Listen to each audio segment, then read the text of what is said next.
Hello everyone and welcome back to my channel. Today I'm gonna read a book called Robinson Crusoe. So if you're ready, let's get started. The Life and Strange Surprising Adventure of Robinson Crusoe by Defoe. Have you ever been alone for a long time? Could you live alone on an island for many years? Could you build yourself a house, learn to grow corn and make bread, learn to make your own clothes from animal skins? Robinson Crusoe is bored with his quiet life at home in England. He decided to be a sailor and to travel the seas of the world. He has many exciting adventures, and in 1659, he's in a ship sailing from Brazil to Africa. One day, there is a terrible storm. The ship begins to break up, and soon Crusoe and his friends are fighting for their lives in an angry sea. All his friends die, but Crusoe lives and reaches land. He finds himself in a strange, wild country, alive, but alone, on a small island, with no food, no boat, no way of escape. He will be there for the next 27 years. 1. My first sea journey. Before I begin my story, I would like to tell you about myself. I was born in the year 1632 in the city of York in the north of England. My father was German, but he came to live and work in England. Soon after that, he married my mother, who was English. Her family name was Robinson. So when I was born, they called me Robinson after her. My father did well in his business and I went to a good school. He wanted me to get a good job and live a quiet, comfortable life. But I didn't want that. I wanted adventure and an exciting life. I want to be a sailor and go to sea, I told my mother and father. They were very unhappy about this. Please don't go, my father said. You won't be happy, you know. Sailors have a difficult and dangerous life. And because I loved him, and he was very unhappy, I tried to forget about the sea. But I couldn't forget, and about a year later, I saw a friend in town. His father had a ship, and my friend said to me, "We're sailing to London tomorrow. Why don't you come with us?" And so, on September 1st, 1651, I went to Hull, and the next day we sailed for London. But a few days later, there was a strong wind. The sea was rough and dangerous, and the ship went up and down, up and down. I was very ill and very afraid. "Oh, I don't want to die," I cried. "I want to live. If I live, I'll go home and never go to sea again." The next day, the wind dropped, and the sea was quiet and beautiful again. "Well, Bob," my friend laughed. "How do you feel now the wind wasn't too bad?" "What?" I cried. "It was a terrible storm." "Oh, this wasn't a storm," my friend answered. "Just a little wind. Forget it. Come and have a drink." After a few drinks with my friend, I felt better. I forgot about the danger and decided not to go home. I didn't want my friends and family to laugh at me. I stayed in London for some time, but I still wanted to go to sea. So, when the captain of a ship asked me to go with him to Ghana in Africa, I agreed. And so, I went to sea for the second time. It was a good ship and everything went well at first, but I was very ill again. Then, when we were near the Canary Island, a Turkish pirate ship came after us. They were famous thieves of the sea at the time. There was a long, hard fight, but when it finished, we and the ship were prisoners. The Turkish captain and his men took us to Sali in Morocco. They wanted to sell us as slaves in the markets there. But in the end, the Turkish captain decided to keep me for himself and took me home with him. This was a sudden and terrible change in my life. I was now a slave, and this Turkish captain was my master. 2. Down the coast of Africa.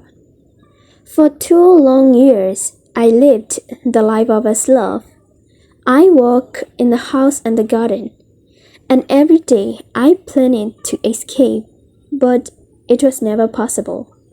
I thought about it day and night.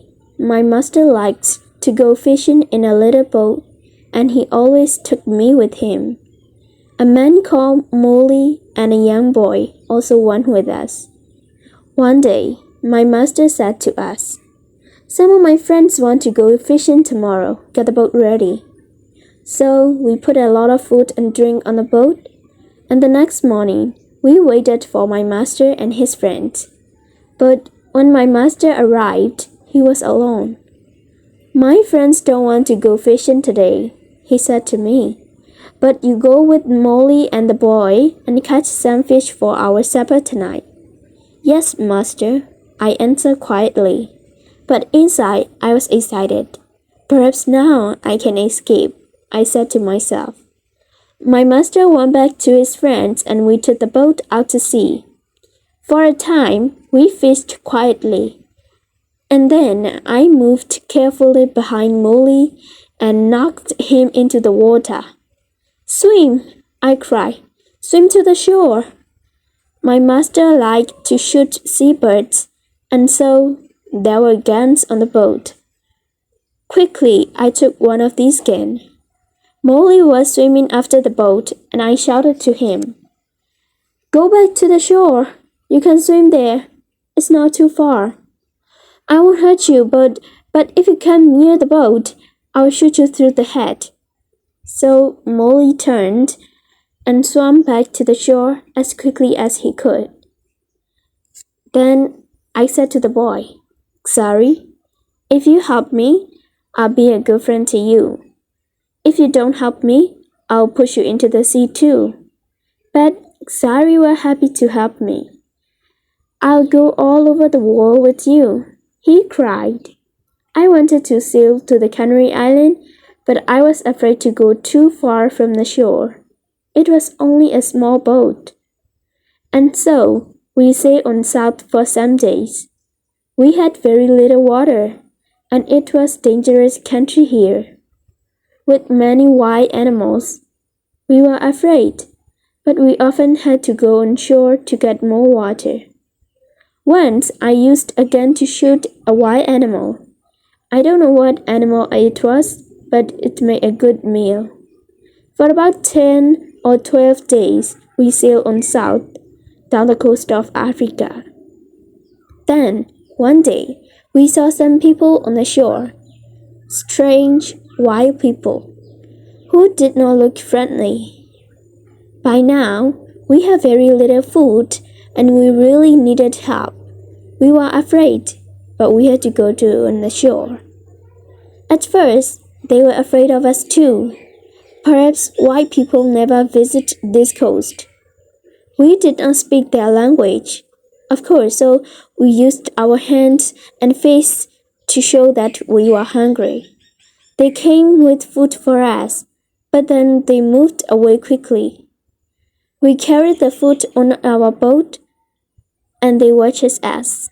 I tried to thank them, but I had nothing to give them. Just then, 2 big white cats came down to the shore from the mountains. I think they were leopards. The people were afraid of these white cats, and the women cried out. Quickly, I took a gun and shot one of the animals. The second white cat ran back up into the mountains. Guns were new to these African people, and they were afraid of the loud noise and the smoke, but they were happy about the dead white cats. I gave them the meat of the dead animal, and they gave us more food and water. We now had a lot of food and water, and we sailed on. 11 days later, we came near the Cape Verde Island. We could see them, but we couldn't get near because there was no wind. We waited. Suddenly, Sari called to me, "Look, a ship!" He was right. We called and shouted and sailed our little boat as fast as we could. But the ship did not see us. Then I remembered the Gans, which makes a lot of smoke. A few minutes later, the ship saw us and turned. When we were on the ship, the Portuguese captain listened to my story. He was going to Brazil and agreed to help me. But he wanted nothing for his help. "No," he said, when I tried to pay him. "Perhaps one day someone will help me when I need it." But he gave me money for my boat and for Zari too. At first, I did not want to sell Zari as a slave, after all our dangerous adventures together. But Zari was happy to go to the captain, and the captain was a good man. "In 10 years' time," he said, "Zari can go free." When we arrived in Brazil 3 weeks later, I said goodbye to the captain and Zari, left the ship, and went to begin a new life. 3. The storm and the shipwreck. I stayed in Brazil and worked hard for some years. By then, I was rich, but also bored. One day, some friends came to me and said, "We're going to Africa to do business. Why don't you come with us? We'll all be rich after this journey." How stupid I was! I had an easy, comfortable life in Brazil, but, of course, I agreed. And so, in 1659, I went to sea again. At first, all went well. But then, there was a terrible storm. For 12 days, the wind and the rain didn't stop. We lost 3 men in the sea. And soon, the ship had holes in its sides. "We're all going to die this time," I said to myself. Then, one morning, one of the sailors saw land. But the next minute, our ship hit some sand just under the sea. The ship could not move, and we were really in danger now. The sea was trying to break the ship into pieces, and we had a very little time. Quickly, we put a boat into the sea and got off the ship. But the sea was very rough, and our little boat could not live for long in that wide water. Half an hour later, the angry sea turned our boat over, and we were all in the water. I looked around for my friends, but I could not see nobody. I was alone. That day, I was lucky, and the sea carried me to the shore. I could not see the land, only mountains of water around me. Then, suddenly, I felt the ground under my feet. Another mountains of water came, pushed me up the beach, and I fell on the wet sand. At first, I was very thankful to be alive. Slowly, I got to my feet and went higher up the shore. From there, I looked out to sea. I could see our ship, but it was wrecked, and there was nobody near it. There was nobody in the water. All my friends were dead. I was alive, but in a strange, wild country, with no food, no water, and no gun. It was dark now, and I was tired. I was afraid to sleep on the shore. Perhaps there were wild animals too. So I went up into the tree, and I stayed there all night. 4. A new life on an island. One day came. The sea was quiet again.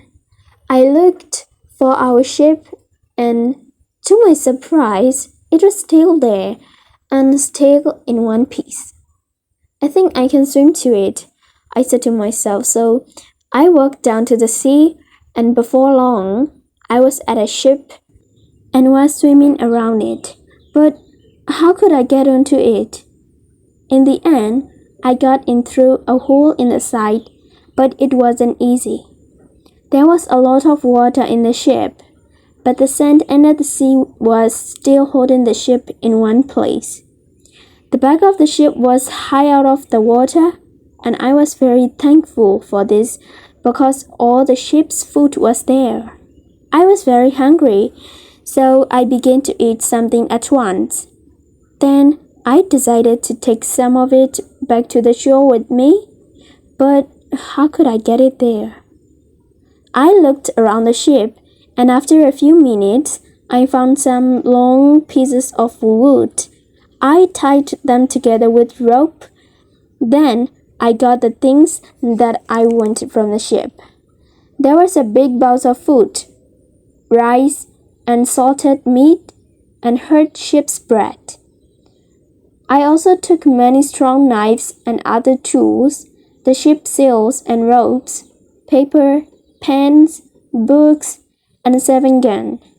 Now I needed a little sail from the ship, and then I was ready.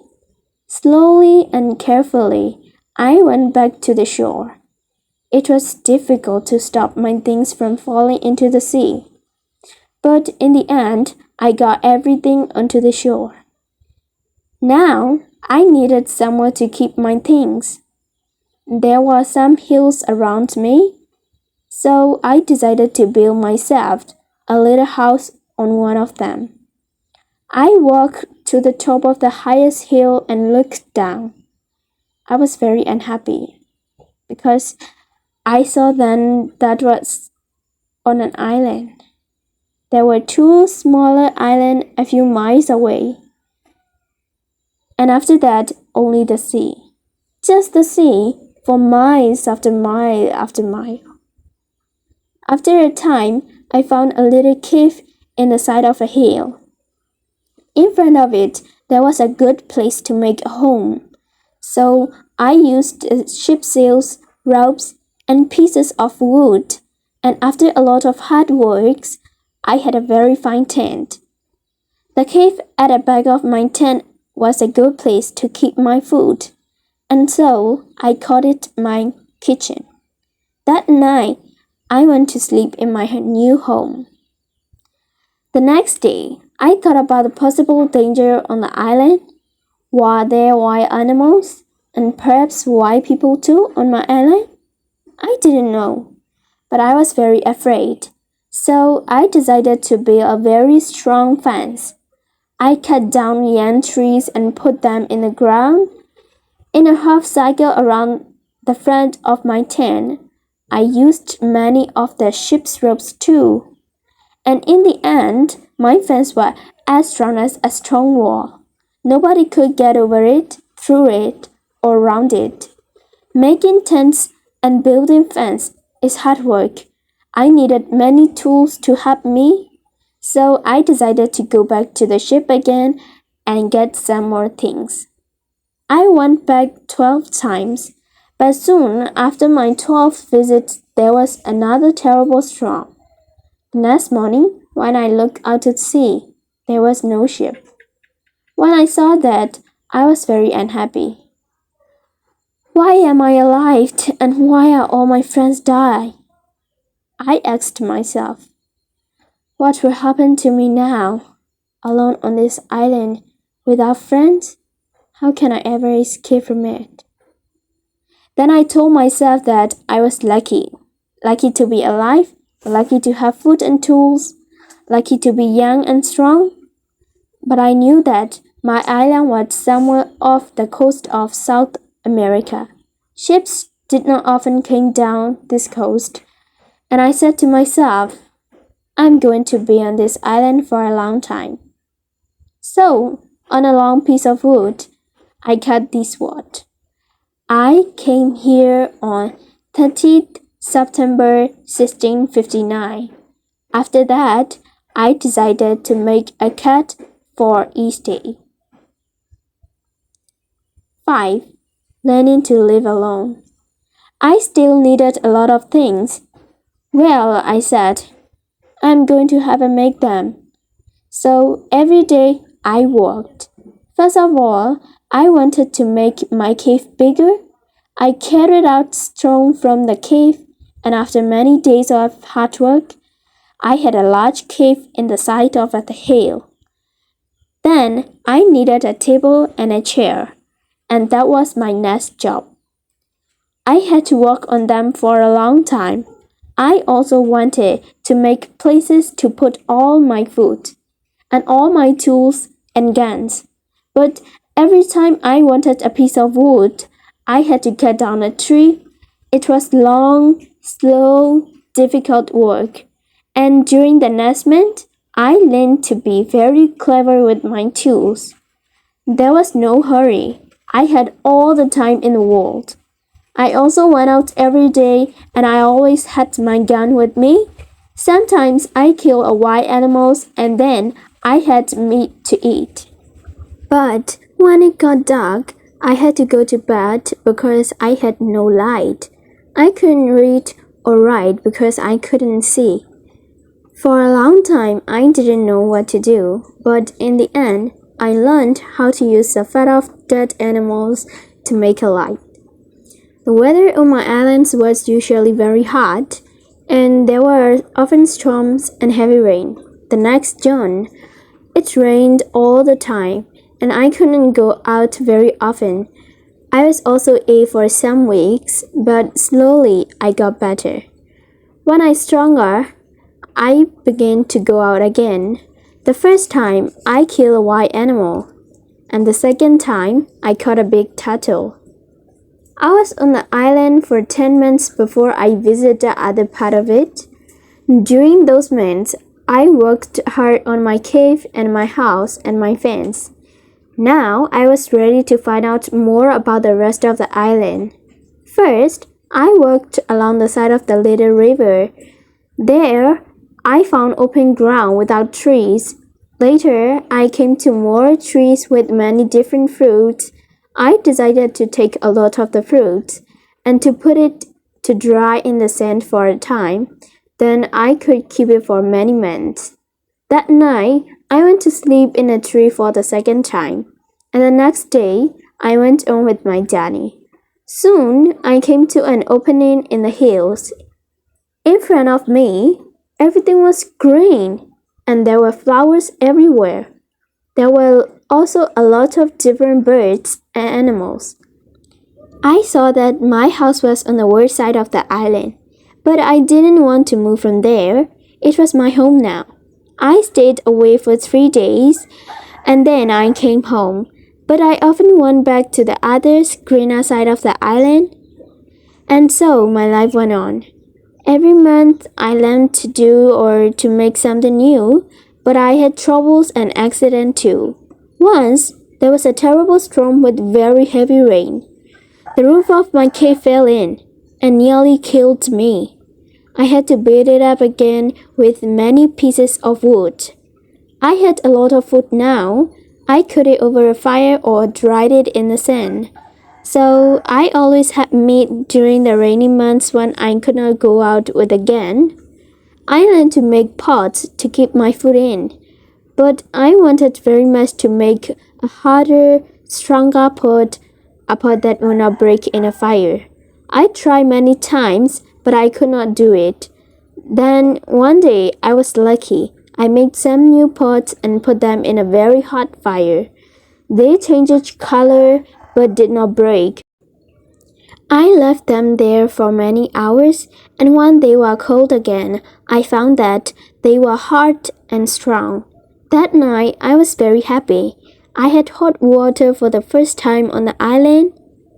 By then, I also had my own bread. That was like too. One day, I found a little book. We used it on the ship to keep the chicken foods in. There was still some of the food in the bag, and I dropped some of it onto the ground. A month later, I saw something bright green there. And after 6 months, I had a very small field of corn. I was very excited. Perhaps now I could make my own bread. It was easy to say, but not so easy to do. It is a lot of work to make bread from corn. Many people eat bread, but how many people can take corn from a field and make bread out of it without help? I had to learn and to make many new things, and it was a year before I cooked and ate my first bread. During all this time, I never stopped thinking about escape. When I traveled across to the other side of the island, I could see the other islands. So I said to myself, perhaps I can get there with a boat. Perhaps I can get back to England one day. So I decided to make myself a boat. I cut down a big tree and then began to make a long hole in it. It was hard work, but about 6 months later, I had a very fine canoe. Next, I had to get it down to the sea. How stupid I was! Why didn't I think before I began work? Of course, the canoe is too heavy. I couldn't move it. I pulled and pushed and tried everything, but it didn't move. I was very unhappy for a long time after that. That happened in my 4th year on the island. In my 6th year, I did make myself a smaller canoe, but I did not try to escape in it. The boat was too small for a long journey, and I did not want to die at sea. The island was my home now, not my prison, and I was just happy to be alive. A year or two later, I made myself a second canoe on the other side of the island. I also built myself a second house there, and so I had 2 homes. My life was still busy from morning to night. There were always things to do or to make. I learned to make new clothes for myself from the skins of dead animals. They looked very strange, it is true, but they kept me dry in the rain. I kept food and tools at both my house and also wild goats. There were many goats on the island, and I made fields with high fence to keep them in. They learned to take food from me, and soon I had goat's milk to drink every day. I also worked hard in my cornfield, and so many years went by.